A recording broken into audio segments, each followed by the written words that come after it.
আচ্ছা দিদিভাই, ইমনের এই চাকরি করাটাকে কি বড়দি ভালো চোখে দেখছে না?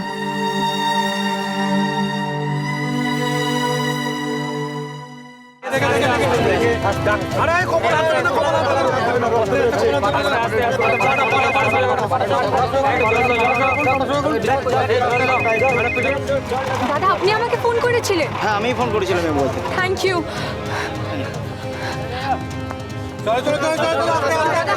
একটু সরিয়ে দিন না। একটু সাইডে দাঁড়া, সাইডে দাঁড়া। তোমার লাগেনি তো? উঠতে পারবে তো?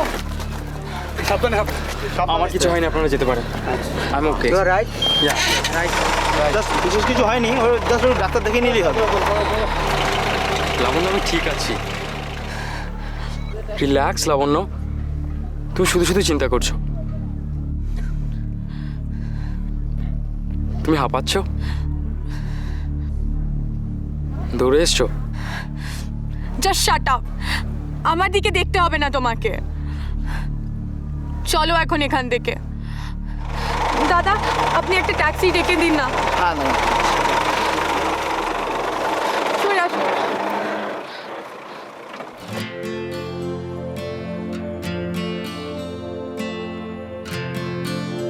তুমি যেটা ভাবছো সেটা নয় লাবণ্য, এটা একটা দুর্ঘটনা মাত্র, আর এর পেছনে কারোর হাত নেই। এত ভয় পেয়েছো তুমি? হ্যাঁ, আমি ভয় পেয়ে গেছি।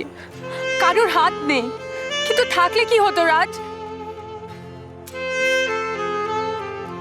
এই কারণে তোমাকে আমি বলতে চাইছিলাম না। বাজে কথা বলো না। এখন আমরা বন্ধু, তোমার সব কথা জানার রাইট আছে আমার। আরেকবার ফোনে কথা বলতে বলতে রাস্তা পার হতে গিয়ে গাড়ি চাপা পড়ছিলে তুমি। এত অন্যমনস্ক, এত কেয়ারলেস তুমি।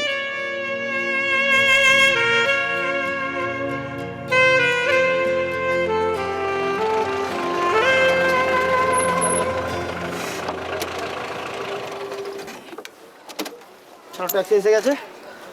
হ্যাঁ, নাও bag. Thank you. Thank you দাদা।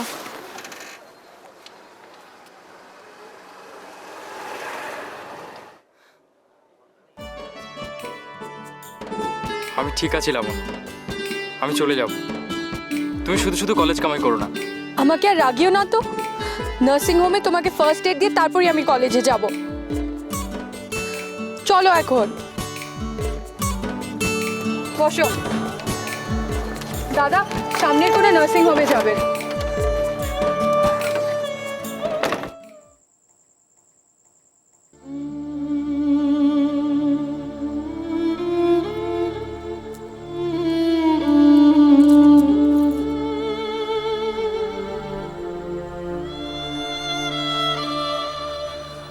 মা। হ্যাঁ রে, কিছু বলবি? দাঁড়িয়ে আছিস কেন? ভেতরে আয় না। মা, বল।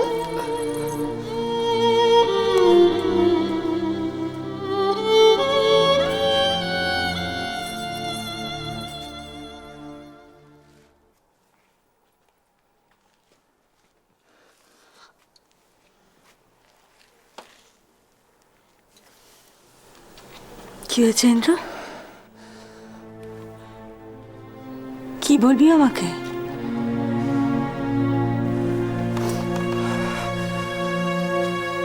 মা, কনিষ্কতার চাকরি চলে গেছে। কি?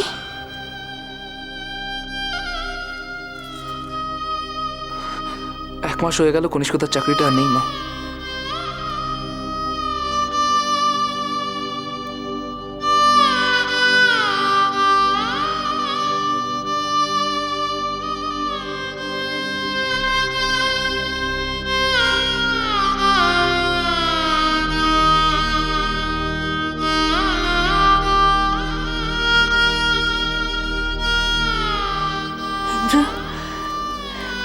তুই কি বলছিস? তুই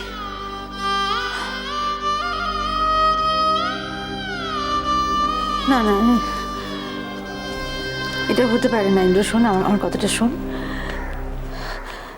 আজকেই তো রাইমা এসেছিল, বললো না তো আমাকে কিছু। ঐন্দ্র, তুই কি করে জানলি রে? কনিষ্কদার অফিস থেকে আমার অফিসে একজন এসেছিল। সেই তোকে বললো কনিষ্ক চাকরি নিয়ে, তুই বিশ্বাস করে নিলি? সত্যি বাবা ইন্দ্র, তুই কি রে এখনো সরল মনে সব কিছু কি করে? না না না, এটা সত্যি। আমি খোঁজ নিয়েছি মা, খবরটা যে একদম সত্যি।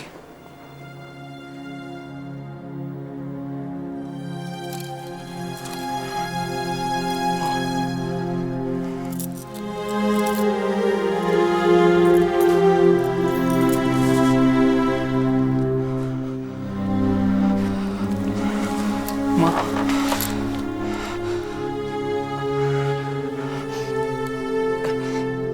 এই কারণের জন্য দিদি কথায় কথায় রেগে যাওয়া, বিরক্ত হওয়া, হার্ট হওয়া, কেঁদে ফেলা, অস্বাভাবিকভাবে কখনো কখনো চুপ করে যাওয়া, আমরা কেউ বুঝতেই পারলাম না। অথচ আমাদের বোঝা উচিত ছিল মা যে ওরা একটা প্রবলেমের মধ্যে দিয়ে চলছে। আমরা কেউ তো সেটা বুঝলামই না, বরঞ্চ হার্ট করে গেলাম। একবার না, দুবার না, বারবার জাস্ট হার্ট করে গেলাম মা। ইন্দ্র,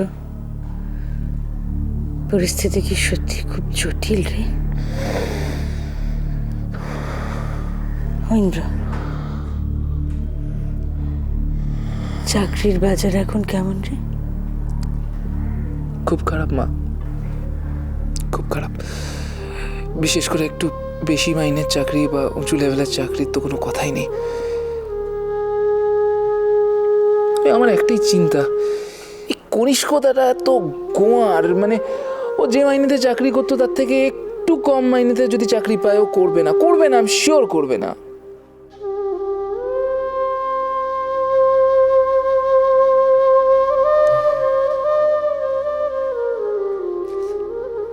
তুই এক কাজ কর, তুই চোখে মুখে জল দিয়ে চাটা খা যা। মা,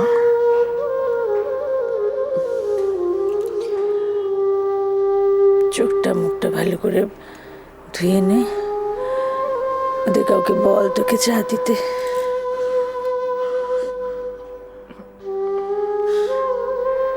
ঠিক আছি আমি, ঠিক আছে, যা যা তুই।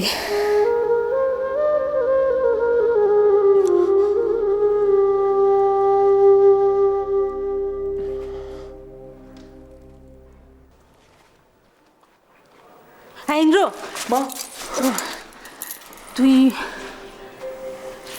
বাড়ির আর কারোর সাথে কিন্তু এটা নিয়ে আলোচনা করিস না। এই কথাটা এখনই কাউকে বলার কোনো দরকার নেই। রাইমা আসুক, আমি একটু কথা বলিনি ওর সাথে, ঠাকুরপোর সাথে আলোচনা করি।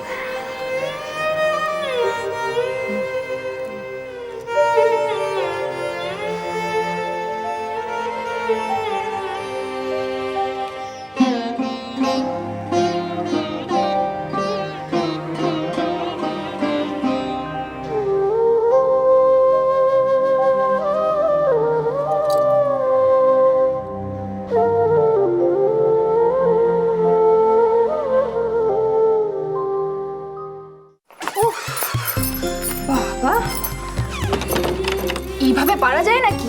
এত লোকজন বাড়িতে, আর সকাল থেকে চলছে তো চলছে, চলছে তো চলছে, চলছে তো চলছে। আমি একদম হাঁপিয়ে গেছি।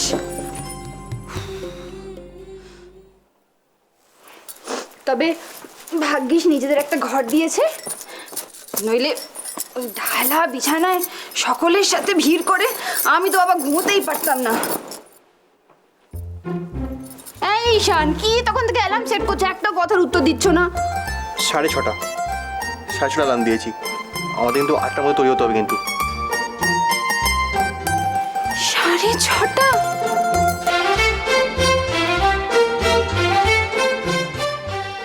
কি হয়েছে?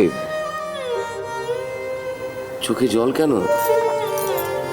আবার কি নিয়ে এত টেনসড?